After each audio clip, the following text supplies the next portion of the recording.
Most people do not actually know their blood pressure. Not because they never measured it, because they measured it once. One reading in a doctor's office on a random Tuesday, possibly while stressed about being in a doctor's office. That is one frame from a movie that runs every day of your life. This week, you're going to film the whole movie. 7 days, 10 minutes a day, one home cuff. By Sunday, you will know your real morning number, your real evening number, and the gap between them, which is a story almost nobody ever sees. And day one has a rule that surprises everyone. You're going to throw it away. Here is why one reading keeps fooling smart people in both directions. Some people run high at the clinic and calm at home. That is the white coat effect, and it can send you home with a scary number that does not represent your life. Other people do the opposite. Fine in the office, high every morning at home, day after day, unseen. Clinicians call that masked hypertension, and studies suggest it is anything but rare. Both mistakes come from the same root. One frame, treated like the whole film. A week of home readings is the cheapest fixed medicine has for that, and guidelines around the world now lean on exactly this kind of home pattern. What you need is short, an automatic upper arm cuff from a validated brand, and check the box for cuff size, because a cuff that is too small reads high on a bigger arm. A chair at a table, and somewhere to write numbers down, paper or app, your choice. Wrist cuffs are tempting and travel well, but upper arm models are the ones home monitoring guidance keeps recommending. So start there if you can. Now the daily ritual. Morning first. Wake up, use the bathroom, and then come to the table. No coffee yet. No breakfast yet. And if you take morning medication, measure before it, unless your clinician has told you otherwise. Sit with your back against the chair, both feet flat on the floor, legs uncrossed. Rest your arm on the table so the cuff sits at heart height. Then do the hardest part of the whole protocol. Nothing. 5 quiet minutes. No phone scrolling, no talking, no rehearsing your day. Then take 2 readings, 1 minute apart, and write both down. That is the morning done. Evenings are the same ritual in miniature. Before dinner or at least an hour after it, same chair, same quiet minutes, 2 readings a minute apart, both recorded. Morning pair, evening pair.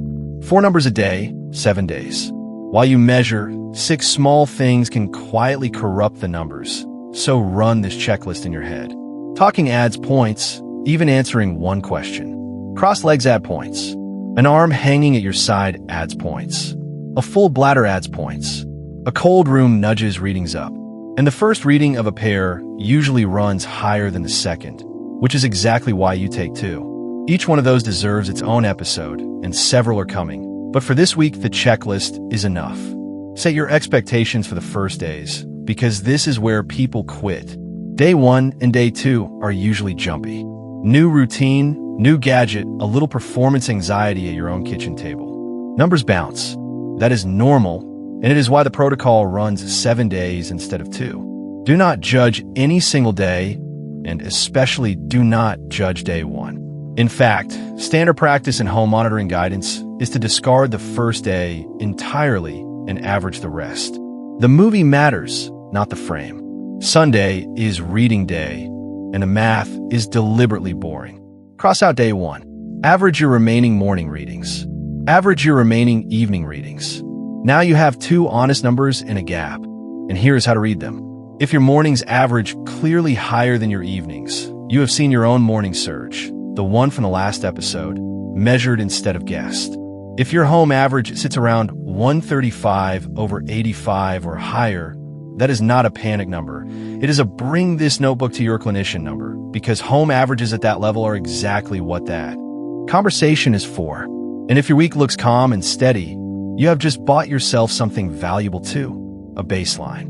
Next month, or after a medication change, or when life gets heavy, you can run the same week again and compare patterns instead of guessing from memory. This is also exactly the job SteadyRange was built for. You log each pair, and it does the boring math for you. Day 1 dropped, morning and evening averages computed, and the whole week laid out as one picture, mornings against evenings, this week against last time. The pattern your clinician actually wants is just there on one screen. Free to look, no account needed, link below. The honest boundary, as always.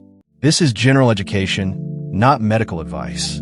I'm a health educator, not your doctor. A home week is information for that conversation, never a reason to start, stop, or change medication on your own. And numbers that come with symptoms like chest pain, severe headache, or vision changes are a call your doctor now situation, not a keep logging situation. So here is your assignment. 7 days, 10 minutes a day. Bathroom first, 5 quiet minutes, 2 readings, morning and evening. Throw away day 1, average the rest, and read your own pattern instead of trusting one frame. Last episode showed you why mornings run high. This week you will watch it happen on your own arm. And the next episode covers the 3 times a day when a blood pressure reading will lie to you no matter how carefully you take it. See you there.